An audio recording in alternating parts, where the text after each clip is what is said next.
Halo Pak De Lover, ketemu lagi ya sama Pak De. Dan seperti biasa, kali ini Pak De bakal mendongeng sebuah alur cerita dari film-film yang kalian request. Dan untuk hari ini, requestan datang dari teman kita yang satu ini. Dia merequest sebuah film yang berjudul Manner Teacher. Film ini adalah film drama, komedi, jadi ada lucunya gitu. Ya lumayan lah. Dan meskipun film ini adalah film semi, tapi artisnya itu artis beneran dan juga penyanyi, bukan artis film semi ya, kecuali satu orang. Film ini menceritakan tentang seorang cowok yang nggak ngerti tata krama dan kemudian berubah menjadi sopan banget, tapi perubahannya itu nggak instan ya, melainkan ada campur tangan dari makhluk tak kasat mata. Seperti apakah ceritanya? Langsung aja kita masuk ke video. Silahkan klik dulu tombol subscribe-nya, klik-klik. Kalau sudah, silahkan duduk yang manis, jejer yang rapi, siapkan tisu basah, kastrol oil, permen hot-hot crot, dan Pak De, puter intro nih Pak De.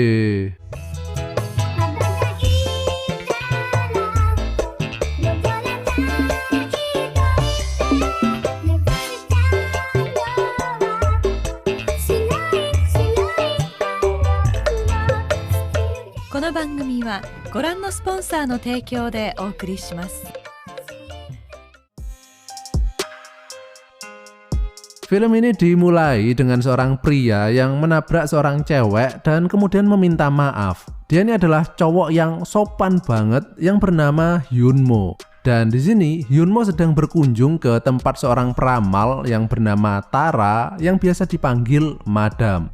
Madam loh ya, bukan Wadam. Kalau Wadam itu cewek bertongkol. Nah, film ini adalah kilas balik atau flashback yang menceritakan tentang tokoh utama kita, yaitu Hyunmo, bisa menjadi sosok yang sopan seperti saat ini. Jadi scene selanjutnya itu adalah alur cerita yang diceritakan sendiri oleh Hyunmo tentang masa lalunya, alias kehidupan Hyunmo sebelum menjadi sosok seperti sekarang ini. Dan film ini pun dimulai. Mimi peri nggak boys. Cerita diawali dengan Hyunmo yang baru keluar dari elevator dan dia menabrak seorang cewek. Tapi dia ini bukannya menolongnya, melainkan malah ngomel-ngomel sambil nyelonong. Yang membuat direktur perusahaan tersebut, yaitu Direktur Yun, menjadi geleng-geleng ketika melihat kelakuan Hyunmo. Kemudian terlihat dua orang cewek cakep. Dia ini bernama Minah, seorang karyawati senior, dan satunya bernama Yunji, seorang karyawati baru. Kemudian muncul Hyunmo dan di sini terlihat Yunji tertegun melihat Hyunmo. Bukan karena dia mirip Andika Kangen Band yo, melainkan ada alasan tersendiri. Ntar diceritakan di pertengahan film.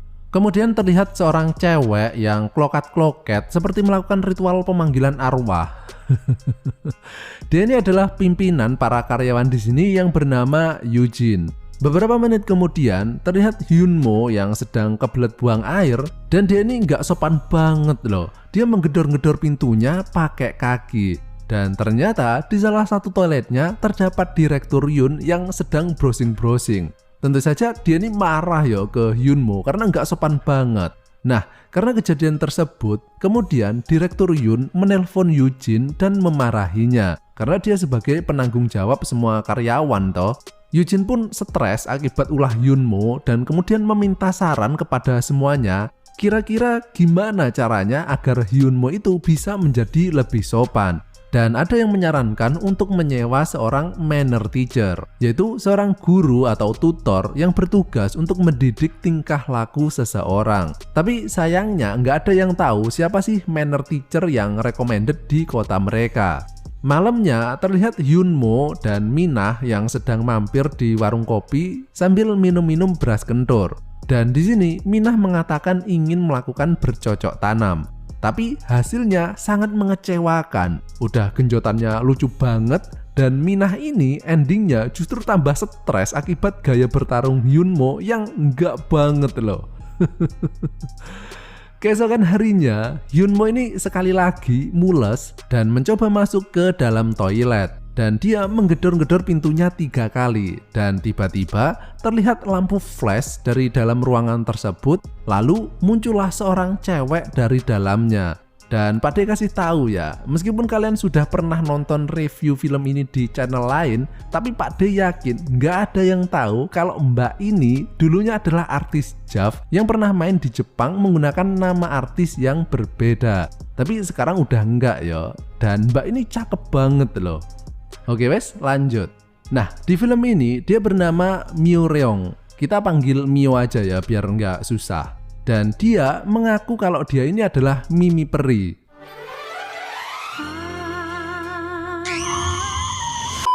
Yang bertugas untuk merubah sifat manusia menjadi lebih sopan. Tapi tentu saja Hyunmo ini nggak percaya ya dengan hal seperti itu. Dia kemudian mendatangi Yujin untuk menanyakan perihal Mio. Dan Yujin mengira, oh itu mungkin adalah manner teacher yang sudah disewa oleh karyawannya tadi. Yujin pun menyuruhnya untuk menanyakan langsung ke Direktur Yun. Hyunmo kemudian menuju ke ruang Direktur Yun dan mengetuk pintunya 3 kali. Dan tiba-tiba muncul Mio di ruangan tersebut. Hyunmo kemudian menanyakan dia ini siapa kepada Direktur Yun. Namun Direktur Yun nggak melihat ada orang lain di ruangan tersebut selain Hyunmo. Dan Mio mengatakan bahwa dia akan muncul di hadapan Hyunmo jika Hyunmo bertingkah sopan. Seperti contohnya mengetuk pintu sebelum masuk ruangan atau berbuat hal sopan lainnya. Nggak percaya dengan omongan Mio, Hyunmo kemudian mencoba lagi masuk tanpa mengetuk pintunya. Dan bener aja, Mio tadi menghilang dari ruangan tersebut. Dia pun mencoba beberapa kali, yaitu mengetuk pintu dan tidak mengetuk pintu. Yang membuat Direktur Yun ini pertama kali sih heran melihat tingkah laku Hyunmo, dan ujung-ujungnya dia malah merinding yo. Jangan-jangan di ruangannya ada hantunya. Begitupun pas masuk ruangan Yujin, dia ini ngomong dengan Mio, tapi karena orang lain nggak bisa melihatnya, dia dikira ngeroeng sendiri. Dan meskipun dia bertingkah sopan, tapi efeknya orang-orang lihatnya itu bukan sopan, melainkan Hyunmo ini jadi gila. Pas pulang ke rumah, Hyunmo kemudian mencoba memastikan kewarasan otaknya dengan cara sekali lagi ngetes jika dia berbuat sopan di rumah, apakah Mio akan muncul lagi. Dan ternyata bener, Mio tadi muncul lagi. Sehingga kini Hyunmo yakin bahwa dirinya ini sekarang benar-benar menjadi gila.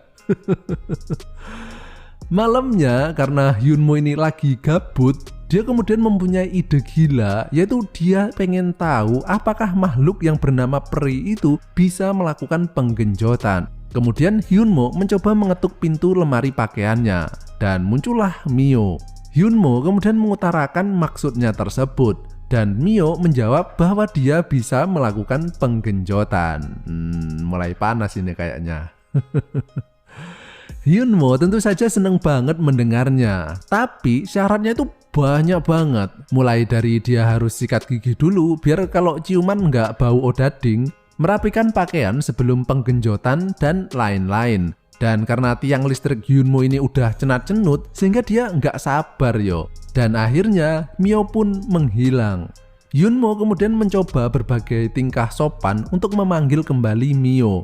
Tapi sayangnya nggak berhasil, sehingga dia pun gagal untuk bercocok tanam.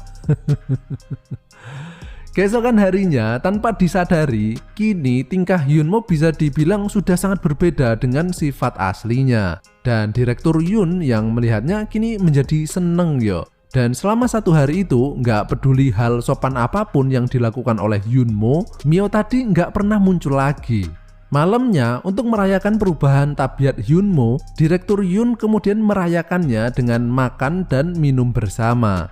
Setelah itu, terlihat Yunji yang datang menghampiri Hyunmo untuk mengajaknya makan odading di pinggir jalan. Yunji ini sebenarnya tertarik ya dengan Hyunmo, tapi sebelum sempat menjawab ajakan Yunji, tiba-tiba muncul Minah yang lagi sange dan mengajak Hyunmo untuk melakukan eksplorasi ke dalam goa. Tapi Hyunmo menolaknya dan lebih memilih pergi dengan Yunji. Ya berhubung ada Yunji aja sih di sampingnya. Coba kalau nggak ada. Dan karena Hyunmo menolaknya, kini rezeki gebyar bikang anget dimenangkan dan dinikmati oleh karyawan lain. Mantap. Sementara itu Hyunmo sedang kencan dengan Yunji. Dan di sini Yoonji kemudian bercerita bahwa dulu dia ini nggak seperti ini. Dia ini adalah cewek tomboy dan cewek ndugal yang kerjanya itu malakin orang lain. Sampai kemudian tiba-tiba muncul peri tapi cowok yang tampangnya itu mirip banget dengan Hyunmo. Karena itu Yoonji kaget pas pertama kali melihat wajah Hyunmo mirip dengan peri miliknya dulu. Hyunmo pun juga kaget mendengar cerita tersebut karena ternyata bukan cuma dirinya saja yang mengalami hal tersebut. Sehingga kini Yoonji tahu kalau tingkah gila Hyunmo itu sebenarnya dia sedang berkomunikasi dengan Mio. Sepulangnya, Hyunmo yang nggak melihat Mio seharian kemudian merasa sedih. Jangan-jangan Mio nggak bakal muncul lagi toh. Dan untuk terakhir kalinya, Hyunmo mencoba untuk memanggil Mio lagi. Dan berhasil. Dan pada poin inilah Pak D bertanya dalam hati, ini sebenarnya pria apaan sih? Masa munculnya dari toilet, dari lemari pakaian, dari bawah kasur loh. Aduh. Hyunmo kemudian meminta maaf dan dia berkata bahwa seharian ini dia sudah berbuat sopan dimanapun. Dan akhirnya mereka pun melakukan penggenjotan. Dan adegannya itu menurut Pak D beda ya dengan film semi ecek-ecek yang cuma mengandalkan penggenjotan. Adegannya ini dibuat sensual seperti garapan Passion HD atau Art of Love. Jadi bukan cuma ucelak-uceluk cerot ya. Pokoknya mantep lah. Nah, setelah kejadian itu, Hyunmo ini bisa dibilang jatuh cinta ke Mio. Bahkan ketika Yoonji mengajak pulang bareng, dia justru menolaknya dan lebih memilih untuk memanggil Mio ketika kantor sedang sepi dengan tujuan untuk melakukan penggenjotan. Namun belum sempat untuk memasuki goa, tiba-tiba Yoonji tadi balik lagi loh, sehingga dia melihat tiang listriknya. Tapi Hyunmo nih pantang menyerah yo. Merasa dia gagal eksekusi di kantor, dia kemudian memanggil Mio di toilet. Dan akhirnya Hyunmo pun berhasil buang air. Bukan buang air besar atau buang air kecil yo, melainkan buang air putih. Dimana suara celepak-celepoknya itu kedengeran sama Direktur Yoon yang dikira dia ini sedang mengamplas batangnya yo. Dan sejak saat itu, Mio ini bisa dibilang menjadi tambah sangean loh. Dimana setiap kali dia muncul, Mio langsung mengajak Hyunmo untuk bercocok tanam. Dan apesnya, kejadian tersebut terjadi di ruangan Direktur Yoon, yang tentu saja membuatnya marah-marah yo. Nah, dari sini kemudian menjadi dilema ketika Hyunmo berada di kantor, yaitu jika Hyunmo mengetuk pintu, maka Mio yang sange itu akan muncul. Sementara jika ia tidak mengetuk pintunya, maka Direktur Yoon akan marah-marah dan menganggapnya tidak sopan. Sehingga Hyunmo ini menjadi stres dan mengatakan kepada Mio agar jangan pernah muncul lagi di hadapannya. Dan dengan wajah sedih, kemudian Mio pun menghilang. Sementara itu, Direktur Yoon kini tambah yakin bahwa di dalam ruangannya ini beneran ada hantunya. Nah, sejak saat itu, Hyunmo ini berubah menjadi kayak orang ngangong yo. Karena secara tidak sadar, sejak kepergian Mio, dia ini merasa ada yang kurang di dalam hidupnya. Dan gak peduli hal sopan apapun yang dia lakukan, Mio tadi tidak pernah muncul lagi. Yoonji yang melihat tingkah laku Hyunmo itu kemudian menjadi kasihan karena dia juga dulu pernah mengalaminya. Dan kemudian Yoonji mencoba menghibur Hyunmo dan mengatakan untuk mencoba menemui Tara sang peramal tadi. Dan inilah scene di awal film tadi, yaitu Hyunmo yang meminta kepada Tara untuk meramalkan bakal menjadi seperti apa sih nasibnya semenjak ditinggal oleh Mio ke depannya. Tara kemudian meminta Hyunmo untuk memilih kartu remi yang ada di depannya ini, dan menurut Tara bahwa Hyunmo ini sebentar lagi akan dipertemukan dengan jodohnya. Beberapa saat kemudian muncullah Yoonji yang juga kebetulan datang ke tempat Tara. Jadi kesimpulannya Yoonji inilah yang bakal menjadi jodohnya Hyunmo. Dan ternyata Mio tadi selama ini juga masih mengawasi Hyunmo dari kejauhan. Dan akhirnya semua karakter di film ini mendapat ending yang berbahagia dan film ini pun berakhir.